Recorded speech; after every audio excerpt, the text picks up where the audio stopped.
Welcome back.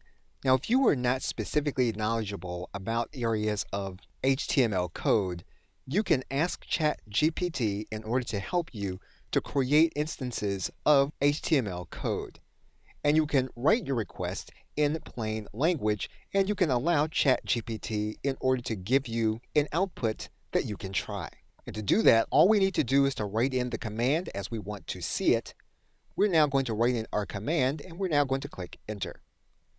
And we're going to allow ChatGPT in order to help us to create this specific command.